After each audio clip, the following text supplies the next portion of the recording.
Gregory Nduka, known simply as Greg, wasn't just rich. He was wealth itself. CEO of GN Holdings, owner of 4 estate properties, luxury car fleets, and several oil and tech investments across Lagos and Abuja, Greg had the kind of money that made other men feel like boys. But for all his wealth, he walked with a calm pride, the kind that didn't shout but made every room go quiet when he entered. He had everything he wanted. Except peace. Because even though the world respected him, his house was slowly becoming a prison. Why? Because of Janet. Janet was beauty with grace, raised in a family that believed in class, values, and pride. She had options, many suitors from wealthy, polished backgrounds. But she chose Greg, the self-made billionaire with a commanding presence and a heart she believed she could trust. From the beginning, her family was uneasy. Janet, there's something about that man, he's too proud.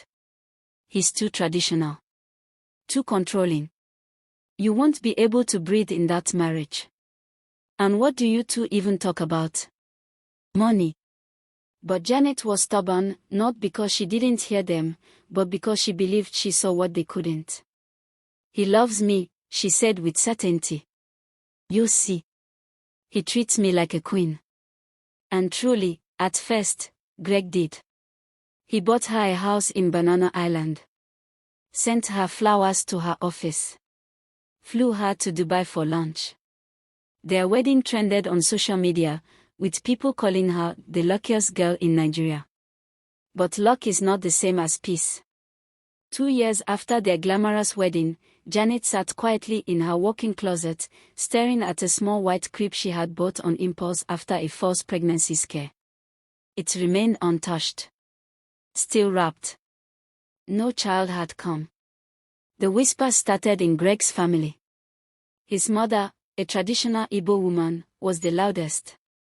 A tree that bears no fruit must be cut down before it spoils the soil. Our son needs a real wife. Someone who can give him a child, not just enjoy his money. Janet had it all. At first, Greg defended her. Leave my wife alone. It's God that gives children. When our time comes, it will happen. And he meant it, for a while. He held her hand. Wiped her tears. Took her for quiet getaways. Told her she was enough. But even love begins to shake under pressure. Janet, desperate and ashamed, began her journey alone. She saw fertility specialists. Took herbal remedies. Changed her diet. Prayed. Fasted. Even cried at midnight, alone on the cold tiles of their marble bathroom floor. The results came back, she was fine. Her womb was healthy. Her hormones were balanced. One doctor, older and kind, took her hands and said, "Madam, you should encourage your husband to come in. Sometimes, the issue is not from the woman." She nodded. But fear sat on her shoulders. Greg was a typical African man, proud, firm, and unshakable in his beliefs. Men didn't get tested. Men didn't get questioned. In his mind, it was always the woman's fault. Still, she had to try. That night, she prepared his favorite, goat meat pepper soup with fresh yam slices. She waited until his mood was soft, his tie loosened, and his shoulders relaxed on the couch. "Baby," she said softly, "there's something I need us to talk about, together." He didn't look at her, just sipped from his wine glass. "What's that?" "I went for some tests again. The doctor says I'm fine." He nodded slowly, still not looking up.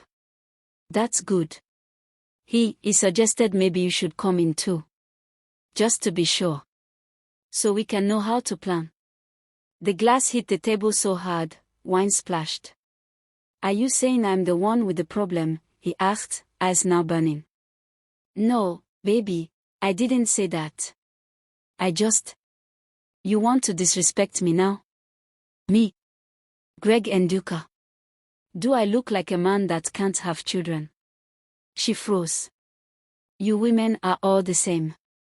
You fail at something, then you turn around and blame your husband. But I haven't failed. That's enough, Janet. He stormed out of the living room, slamming the door.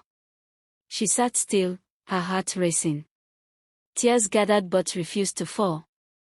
That was the night something in Janet began to break.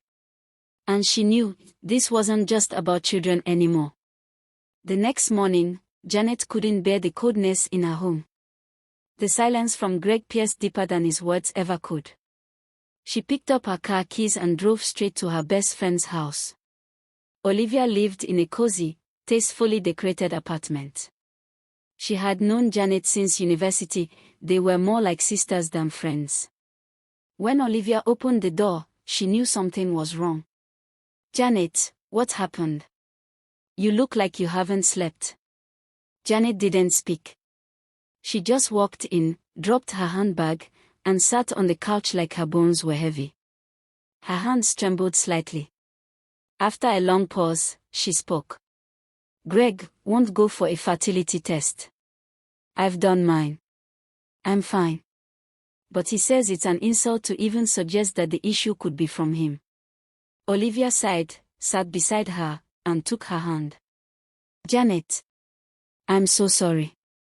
I wish I could change this for you. His family is already murmuring. And me. I'm just stuck. It hurts so much. There was a long silence, broken only by the soft hum of the air conditioner. Then Olivia spoke gently. Listen to me. Don't give up. This isn't your fault, and you know it. But if you keep letting him avoid this, you'll keep drowning in the blame. Try again. Find another way to reach him. A softer way, a smarter way. Sometimes, men hear through actions, not words. And whatever happens, you are not less of a woman. You hear me? Janet smiled weakly, nodded, and hugged her tightly. Thank you, Olivia. I don't know what I'd do without you. By the time she left Olivia's apartment, a bit of her strength had returned. She wasn't giving up, not yet. That evening, Janet cooked Greg's favorite meal again, egusi soup with pounded yam, just like his mother used to make. She set the table, lit a candle, and waited.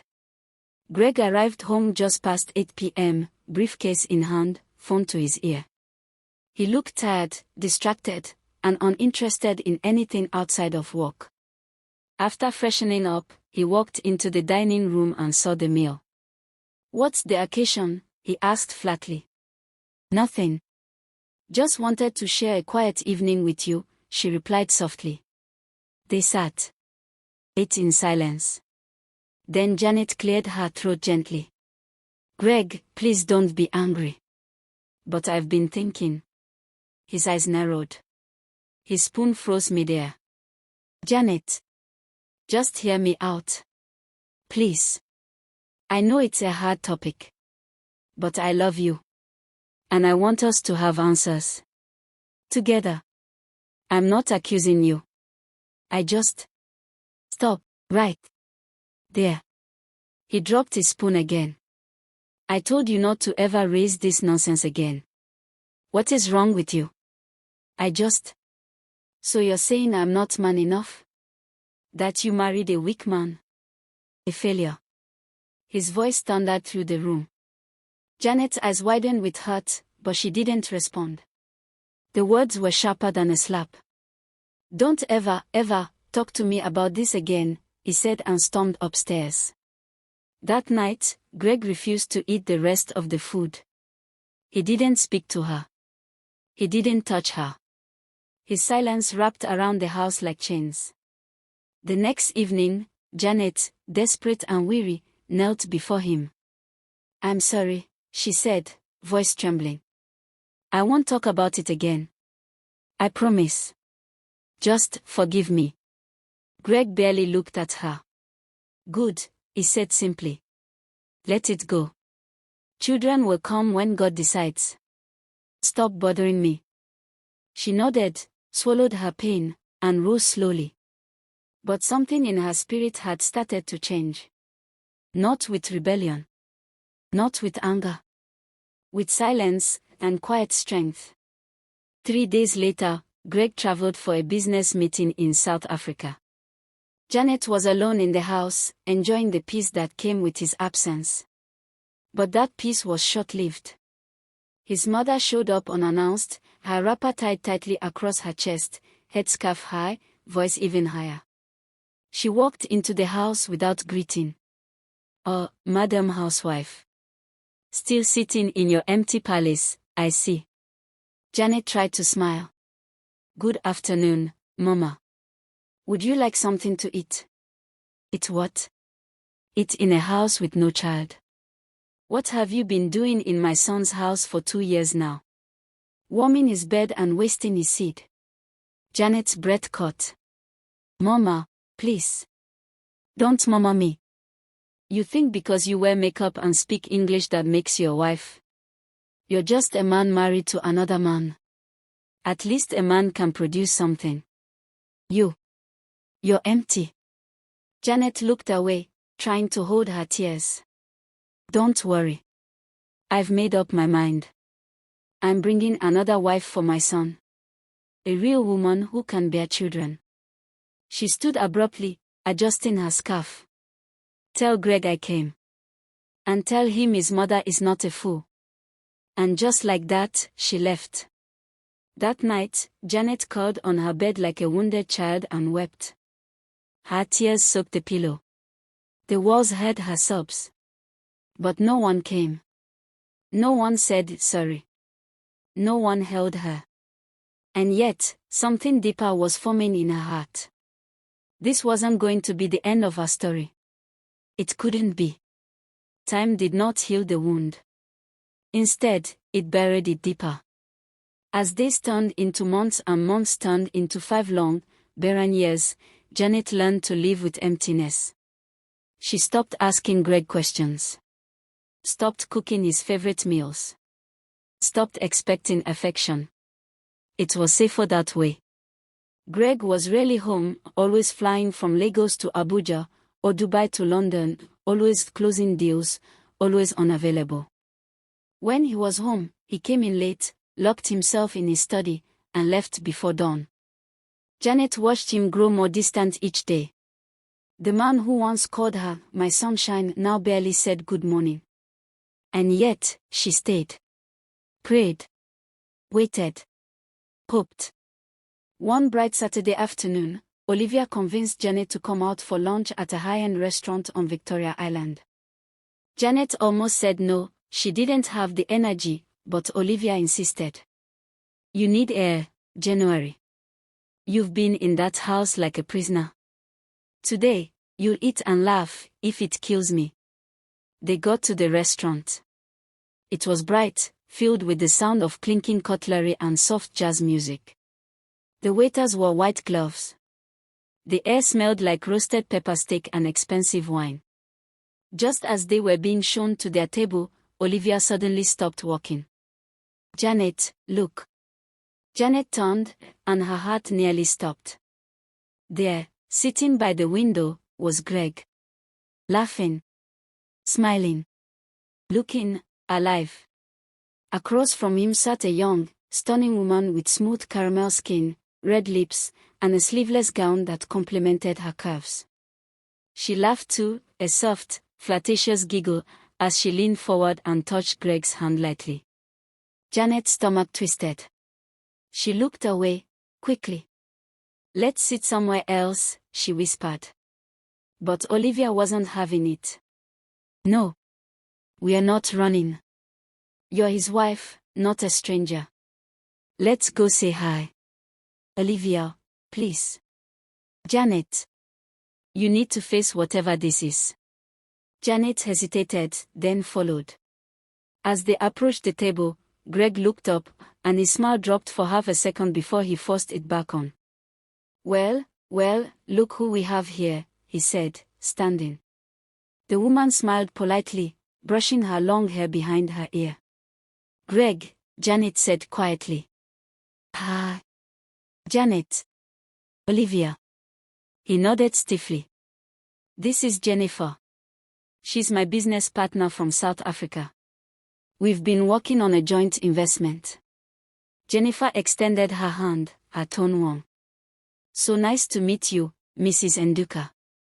I've heard so much about you. Janet shook her hand gently and forced a smile. Nice to meet you too. We won't disturb, Olivia said sharply. We just wanted to say hello. Greg nodded quickly, already sitting back down. Janet and Olivia walked away, and as they sat at their own table, Olivia's eyes were fixed on Greg and Jennifer. Janet stirred her drink absent-mindedly. Olivia leaned in. Janet. That's not just business. Look at them. Olivia, stop. No. Look at how close they are sitting. The way she laughs. The way he's looking at her. That's not a business meeting. Janet looked up briefly, then shook her head. Greg is faithful. He's just under stress. That girl is probably just friendly.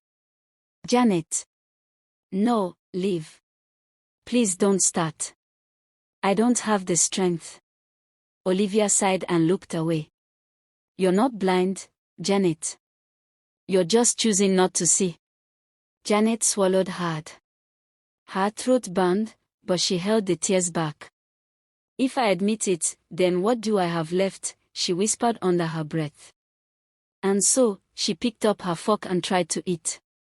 But even as she forced a smile, her eyes kept drifting back to the window table, and the laughter that was no longer hers. It was a quiet evening, the kind that usually carried no drama. Janet had just finished folding laundry when Greg walked in, unusually calm, without his briefcase. She greeted him with a nod, as usual. He responded softly and sat down.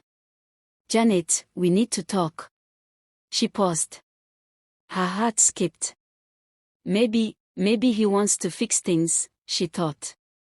I'm listening, she said, slowly sitting down across from him. Greg took a deep breath and looked at the floor, not at her. I didn't plan for things to happen this way. I didn't mean to hurt you or mistreat you. But I need to be honest. Janet's breath caught. Her chest tightened.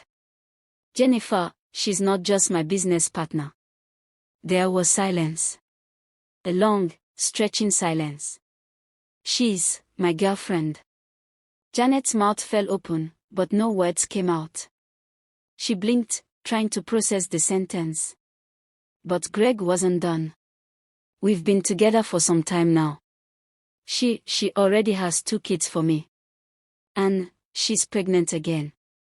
Janet's vision blurred. The room spun. For a second, she thought she was going to pass out. What? Her voice trembled. Greg, how long? Almost 4 years. Janet clutched the edge of the chair, her knuckles white. So, while I was here, praying, crying, begging God for a child, you were out there, building a family. Greg didn't respond. He just looked at the floor, like a guilty child.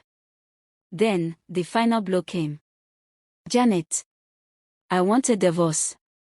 I want to start my life with Jennifer, officially. Her breath hitched. But this time, no tears came. Something inside her heart snapped, not from weakness, but from clarity. She looked at him, dry-eyed, and spoke slowly. I gave you everything. My time. My body. My prayers. My dignity.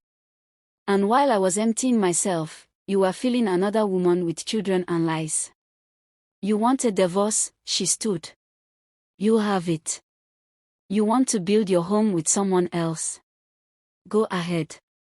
Because I've already lost everything. Including myself. There's nothing left to take. Then she turned and walked to the bedroom, quietly shutting the door behind her. That night, she didn't cry. Not because she wasn't hurting. But because she was done crying.